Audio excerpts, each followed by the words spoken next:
എന്തൊക്കെയാണ് എല്ലാവരും വിശേഷങ്ങൾ? ഇന്നത്തെ വീഡിയോയിൽ നമ്മുടെ ടീച്ചേഴ്സിന് വേണ്ടിയിട്ട് 3 അടിപൊളി കാർഡ്സ് ആണ് ഉണ്ടാക്കുന്നത്. സോ ഒരു ചാർട്ട് പേപ്പറോ ഐവറി ഷീറ്റോ അല്ലെങ്കിൽ A4 ഷീറ്റോ എന്ത് വേണമെങ്കിലും എടുക്കുക. എന്നിട്ട് അതൊന്ന് ഫോൾഡ് ചെയ്തിട്ട് ഇഷ്ടമുള്ളൊരു പാറ്റേൺ വെച്ച് കൊടുക്കുക. അതിൻ്റെ ഫ്രണ്ട് സൈഡിൽ സെൻട്രലായിട്ട് ഇതുപോലെ റെക്ടാങ്കിൾ പീസ് കട്ട് ചെയ്തെടുക്കണം. ഒരു ബ്ലേഡ് എന്തെങ്കിലും വെച്ചിട്ട് കട്ട് ചെയ്താൽ മതി. പിന്നെ വേണ്ടത് ഒരു ബോ ആണ്. ആസ് യൂഷ്വൽ ബോനെ ട്രേസ് എടുത്ത് വരയ്ക്കുക, പെയിൻറ്റ് ചെയ്ത് കൊടുക്കുക. നമ്മളെല്ലാ കാർഡ്സും ക്യൂട്ടല്ലായിട്ട് ഉണ്ടാക്കുന്നത് മൂന്ന് എസ്തെറ്റിക്സ് ആണ്. അപ്പോൾ നിങ്ങൾക്ക് ഇഷ്ടമുള്ളത് നിങ്ങൾ ട്രൈ ചെയ്ത് നോക്ക്. ഒരു 5-6 ഫേവറേറ്റ് ടീച്ചേഴ്സൊക്കെ നമുക്ക് ഉണ്ടെങ്കിലും അതിലും ഒരു സ്പെഷ്യൽ ഫേവറേറ്റ് ടീച്ചർ ഉണ്ടായിരിക്കും. ആ ടീച്ചർക്ക് വേണ്ടിയിട്ടുള്ളതാണ് ഈ കാർഡ്. എന്ന് വെച്ച് കഴിഞ്ഞാൽ special card for special teacher. ഇനിയിപ്പോൾ 2-3 സ്പെഷ്യൽ ടീച്ചേഴ്സ് ഒക്കെ ഉണ്ടെങ്കിൽ ആ പിങ്ക് കളർ കാർഡ് മാറ്റിക്കോ. എന്നിട്ട് വേറെ ഇഷ്ടമുള്ള കളർ കൊടുത്തിട്ട് സെറ്റാക്ക്. പെയിൻറ്റ് ഡ്രൈ ആയി കഴിഞ്ഞാൽ കട്ട് ഔട്ട് ചെയ്ത് കൊടുക്കുക. എന്നിട്ട് അതിൻ്റെ ബാക്ക് തിരിച്ചിട്ട് ആ സെൻറ്ററിൽ മാത്രം കുറച്ച് ഗ്ലൂ തേക്കുക. എന്നിട്ട് ആ റെക്ടാങ്കിളിൻ്റെ സെൻറ്ററിൽ കൂടെ ഒട്ടിച്ച് കൊടുക്കണം. നോട്ട് ദ പോയിന്റ്, ആ ബോൻ്റെ സെയിം ലെങ്ത്തിൽ വേണം റെക്ടാങ്കിൾ കട്ട് ചെയ്യാൻ വേണ്ടിയിട്ട്. എന്നാലേ ഇത് ഇങ്ങനെ അങ്ങോട്ട് പോരുള്ളൂ. ടെക്നിക്ക് എന്താണെന്ന് നിങ്ങൾക്ക് പിടികിട്ടിയില്ലേ? അത്രയേ ഉള്ളൂ. ഇതിൻ്റെ ഉള്ളിൽ ഇപ്പോൾ ഭയങ്കര പ്ലെയിൻ ആയിട്ട് തോന്നിയ കാരണം ഞാൻ കുറച്ച് ഹാർട്സ് വരച്ചു കൊടുത്തിട്ടുണ്ട്. നിങ്ങൾക്ക് വേണമെങ്കിൽ എന്ത് വേണമെങ്കിലും വരക്കാം. വേണമെങ്കിൽ മെസ്സേജസ് എഴുതാം. അല്ലെങ്കിൽ കളർ പേപ്പർ ഒട്ടിച്ചിട്ട് കുറച്ചുകൂടി കുട്ടപ്പനാക്കിയൊക്കെ കൊടുക്കാം. ഇപ്പോൾ തൽക്കാലം ഹാർട്ട് മതി. ഇതിൻ്റെ ഓപ്പണിങ്ങും ക്ലോസിങ്ങും ഒക്കെ എങ്ങനെയെന്ന് നിങ്ങൾക്ക് ഏകദേശം മനസ്സിലായിട്ടുണ്ടാവുമല്ലോ അല്ലേ? എനിവേസ് എന്തോന്ന് വിട്ടുപോയിട്ടില്ലേ? അതന്നെ ഹാപ്പി ടീച്ചേഴ്സ് ഡേ. അത് ഫ്രണ്ടിൽ എഴുതി കൊടുക്കുക. സോ ഈ സ്പെഷ്യൽ കാർഡ് എങ്ങനെയുണ്ടെന്ന് കമൻറ്റ് ബില്ലോ.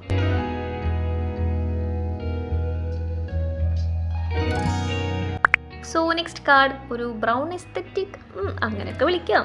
ഇതാണ് ഏറ്റവും സിമ്പിൾ കാർഡ്. ചാർട്ട് പേപ്പറിൻ്റെയും ഐവറി ഷീറ്റിൻ്റെയും ക്ഷാമം മൂലം ഞാനിത് ഫോൾഡബിൾ അല്ല ഉണ്ടാക്കിയിട്ടുള്ളത്. നിങ്ങൾക്ക് വേണമെങ്കിൽ ഫോൾഡബിൾ ആക്കാട്ടോ. ആദ്യം ആ ചാർട്ട് പേപ്പറിൽ മൊത്തത്തിൽ ഒരു ക്രീം കളർ പെയിൻറ്റ് അടിച്ചു കൊടുക്കുക. എന്നിട്ട് ബ്രൗൺ കളർ ഫ്ലവേഴ്സിന് അടിച്ചു കൊടുക്കണം. ബ്രൗൺ എസ്തെറ്റിക് എന്നൊക്കെ പറഞ്ഞെങ്കിലും നിങ്ങൾക്ക് വേണമെങ്കിൽ ഗ്രീനോ പേർപ്പിളോ പിങ്കോ ബ്ലൂവോ അങ്ങനെ ഇഷ്ടമുള്ള കളറിൽ ട്രൈ ചെയ്ത് നോക്ക്. നല്ല രസമുണ്ടാവും. എൻ്റെ ഫ്ലവേഴ്സ് കണ്ടിട്ട് ചിലവർക്കെങ്കിലും തോന്നുന്നുണ്ടാവും ഇത് അത്താക്ക് ഫ്ലവർ പോലും വരക്കാൻ അറിയില്ലേത്. എനിവേസ് സെൻറ്റർ പോർഷൻ ഒഴിവാക്കിയിട്ട് മൊത്തത്തിലൊന്ന് കളർ ചെയ്ത് കൊടുക്കുക.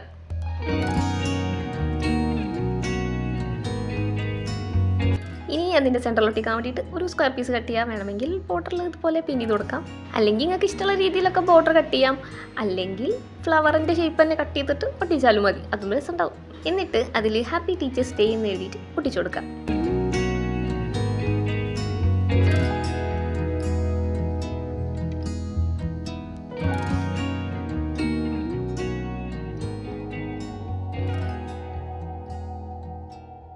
സോ ആ കാർഡ് അത്രയേ ഉള്ളൂ. വളരെ സിമ്പിളാണ്. ഇത് പല പല കളറിൽ ട്രൈ ചെയ്തിട്ട് എല്ലാ ടീച്ചേഴ്സിനും കൊടുക്കുക. അവരൊക്കെ സന്തോഷിക്കട്ടെ. നെക്സ്റ്റ് ഒരു വിൻറ്റേജ് കാർഡാണ് ഉണ്ടാക്കുന്നത്. നമ്മൾ 2 ദിവസം മുന്നേ കുറച്ച് ജനറൽ സപ്ലൈസ് ഒക്കെ ഉണ്ടാക്കിയില്ലേ? അതൊക്കെ വെച്ചിട്ടൊരു കാർഡ്. ആദ്യം ബുക്കിൻ്റെ ഒരു പേജ് കയറിയിട്ട് ഒട്ടിച്ചു കൊടുക്കുന്നുണ്ട്. പിന്നെ നമ്മുടെ സ്റ്റിക്കേഴ്സ്, വാഷി ടേപ്പ്, പിന്നെന്താ ഡ്രൈഡ് ഫ്ലവേഴ്സ്, ഇതൊക്കെ ഒട്ടിച്ചു കൊടുക്കുന്നുണ്ട്. ഈ ലീഫും ഫ്ലവേഴ്സൊക്കെ ഞാൻ ഏതോ ഒരു കൊല്ലം കളക്ട് ചെയ്ത് വെച്ചിട്ടുള്ളതാണ്. എപ്പോഴാണ് അതിൻ്റെ ആവശ്യം വരാമെന്ന് പറയാൻ പറ്റില്ലല്ലോ. നമ്മൾ കുറച്ച് വിൻറ്റേജ് ഫ്രെയിംസ് ഉണ്ടാക്കിയിട്ടുണ്ടായിരുന്നില്ലേ? അതിൽ ഹാപ്പി ടീച്ചേഴ്സ് ഡേ എന്ന് എഴുതിയിട്ട് അത് ഒട്ടിച്ചു കൊടുക്കുന്നുണ്ട്. കുറച്ചുകൂടി അടിപൊളിയാക്കാൻ ഒരു ബട്ടർഫ്ലൈനെയും കൂടി സൈഡിൽ ഒട്ടിച്ചു കൊടുക്കുന്നുണ്ട്. കുറച്ച് ദിവസം മുന്നേ ജനറൽ സപ്ലൈസ് ഉണ്ടാക്കി വെച്ചുകൊണ്ട് മാത്രമാണ് ഇത് ഇത്ര സിമ്പിളായിട്ട് ഉണ്ടാക്കാൻ പറ്റിയത്. അല്ലെങ്കിൽ 2-3 മണിക്കൂറാണ് പോവുക. സോ നിങ്ങൾക്ക് ഇതിൽ ഇഷ്ടപ്പെട്ട കാർഡ് ഏതാണെന്ന് കമൻറ്റ് ബില്ലോ. ഇനി 2 ദിവസം കൂടി ഉണ്ടല്ലോ ടീച്ചേഴ്സ് ഡേക്ക്. മാക്സിമം ഒരു അരമണിക്കൂർ അതിൻ്റെ ഉള്ളിൽ ഉണ്ടാക്കാൻ പറ്റും. കാർഡ്സ് കൊടുത്തപ്പോഴേ ടീച്ചേഴ്സിൻ്റെ റിയാക്ഷൻ എന്തായിരുന്നു എന്ന് സെപ്റ്റംബർ 5 വന്നിട്ട് ഈ വീഡിയോൻ്റെ ഇടയിൽ ഒന്ന് കമൻറ്റ് ചെയ്യണേ. അപ്പോൾ ഈ വീഡിയോ ഇഷ്ടപ്പെട്ടെങ്കിൽ ലൈക്ക് ചെയ്യാൻ മറക്കണ്ട. ഓക്കെ, കുറച്ച് ബിഹൈൻഡ് ദ സീൻസ് ഉണ്ട്, അതുകൂടി കണ്ടിട്ട് പോയിക്കോ. വേറെ ആരുമല്ല, നമ്മുടെ കുഞ്ഞിപ്പെണ്ണാണ്. വീഡിയോ എടുക്കാൻ തുടങ്ങിയപ്പോൾ ടേബിളിൻ്റെ മുകളിൽ കയറിയിരുന്നു. എനിക്കാണെങ്കിൽ ഇവളെടുത്ത് താഴെ വെക്കാൻ പേടിയാണ്. ഒരു ഇറേസറൊക്കെ കടിച്ചുകൊണ്ട് പോയിരുന്നു. എന്തായോ എന്തോ. എന്തെല്ലാം ആവട്ടെ. അപ്പോൾ ശരി, ബൈ.